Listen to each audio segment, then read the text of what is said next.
So good afternoon everyone. Thanks for inviting me to Athens, beautiful city, and some fantastic weather as well, so it's a pleasure to be here.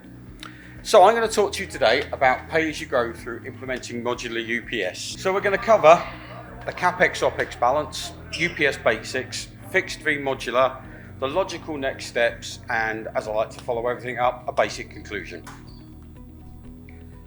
So I'm Dave Press, UPS pre-sales engineer for Europe. I work for Legrand now for just under 1 year, previously with a few other UPS manufacturers and switchgear history. So the CapEx-OpEx balance. Some definitions and basic facts. Capital expenditure is the money used to buy, improve or extend fixed asset in an organisation. It's a substantial initial cost which requires a high investment, and decisions related to capital expenditure are critical to an organisation. Minimising capital expenditure can free up cash for other business investments. Now, operating expenditure is your daily cost to run your business. We all know this. Increased operating expenditure directly impacts on costs and profits, and in certain cases can also deter clients. And everybody's here to attract clients and do the best we can. So, as we just look here, we can see that the CapEx-OpEx balance, we're seeing increasing energy costs. And again, we've got it there. Since January 2020, we've actually seen a 5-fold increase in energy costs in mainland Europe. And this is really being driven by the situation in Ukraine, Russian export energy policy, but also higher electricity distribution and transmission costs. So here we're looking at the cost of implementing things like renewable energies, etc., and trying to make more efficiencies within the grid system. So what we want to do is we want to maximize performance and operational efficiency whilst minimizing capital expenditure. Traditionally, there's been a balance between the best cost on day one and the best efficiency on day 2, 3, 4, 5, 6, etc. So, do you make the decision to buy at a low cost and then have inefficiencies, or invest a lot on day one and see benefits at a later date? So, as we can see there, we've got the CapEx and OpEx. We've got OpEx and CapEx, so invariably it's one or the other. Now, we look here, I've just gone backwards instead of forwards, I do apologise. The ultimate goal is to find that balance, okay? Now, the ultimate goal to find the balance, or is it? What if we could have a low CapEx and a low OpEx? This is a goal for all of us. So, just some UPS basics. A monolithic or fixed UPS. It's the lowest cost. It's sized for the maximum load. You have to expand through paralleling. Resilience is through paralleling. It's not hot swap, no hot expansion, and no hot servicing. So it's a very basic UPS. It can do lots of clever stuff. But fundamentally, on day one, you buy a UPS that's going to do the end job.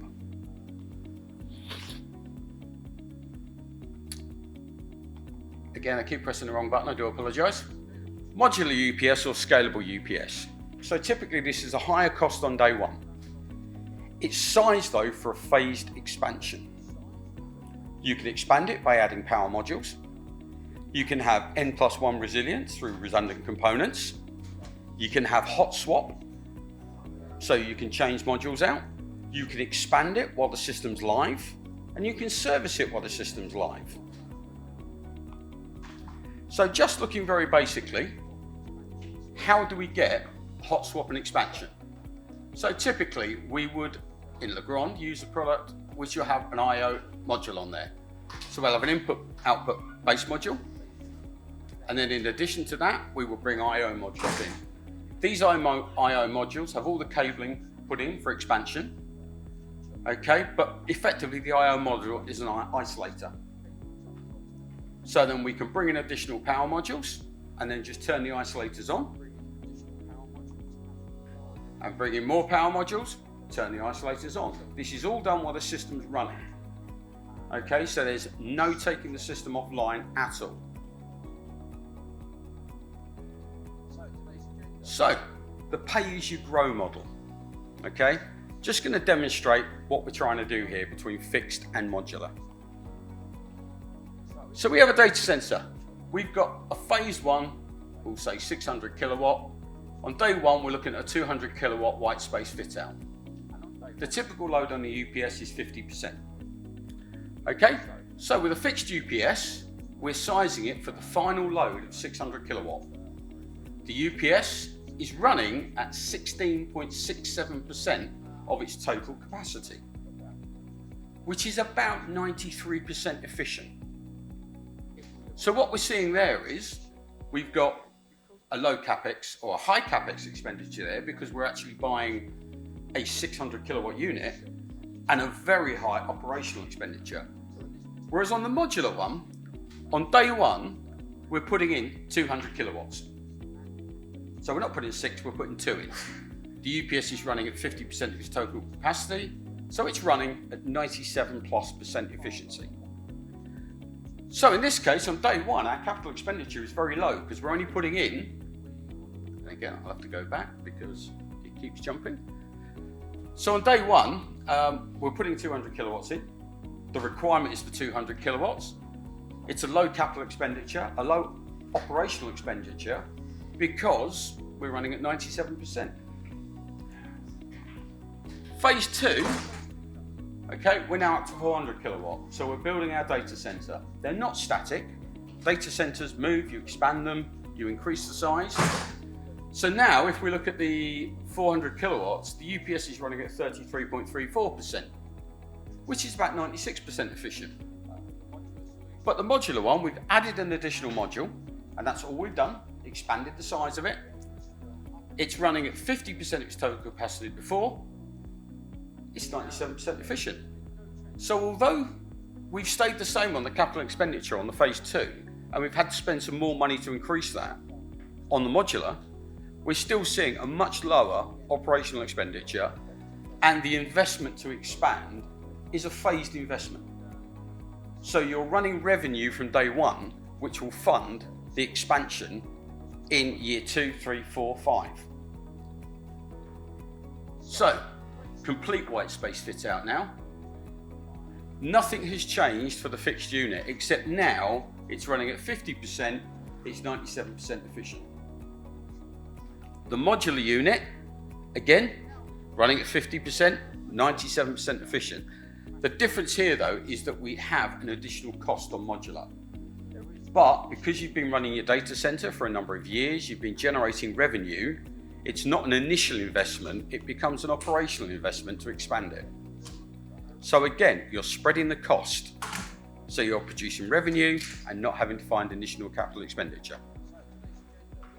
The logical next steps on the pay-as-you-grow model. So, what we look here is effectively utilizing, as we have the Starline product, but we would build a data center and we would, as you fit out your white space, you're putting additional rows, etc. We would put additional lines of bus bar with drops on there. So again, on day one, you're not having to fit out your entire power infrastructure on day, at the beginning. You're fitting out your data hall as you progress. Fully customizable tap-off units, etc. So we currently have about 6,000 different units. And again, all of these can be customized and you can feed them from high power bar running down either side of a room. So how does this look realistically? So on day one, we have an A and a B channel. Okay, we have 2 UPS, so 2-end system there, and we fitted out a number of racks. As you can see, the bus bar extends and there's more space on there. So we've added additional racks. We've now added more power units, added additional racks again, add more power units, additional racks again, job's done. But your initial investment was for 2 small UPS systems and a very small amount of bar for distributing it. But most importantly, because this is all done live, there is no disruption to the continuity of service. You do not turn anything off. Everything is done while everything's working. Now, this is really important because you have service level agreements with customers. So just a quick case study there, Italian Telecoms. This is exactly what we did with these guys. It was a complete phased implementation, started off with a small unit, and built up. So the conclusions, because I'm keeping this really brief so everyone can catch up a bit of time here. Operational expenses are rising due to unstable energy market. Okay, 5-fold increase in energy costs in the last 2 years. Reducing the operational expenditure can be achieved through higher efficiencies, and everybody's talked about increased efficiencies today. Spreading your capital expenditure costs across the fit-out program substantially eases cash flow. Okay? And then finally, utilising a hot swap expansion maintenance technology with live insertion busbar delivers a continuity of service across the life of your data center. So you put the infrastructure on day one and then you can grow it. And it's done in incremental steps. Has anybody got any questions? Excellent. Thank you very much, everyone.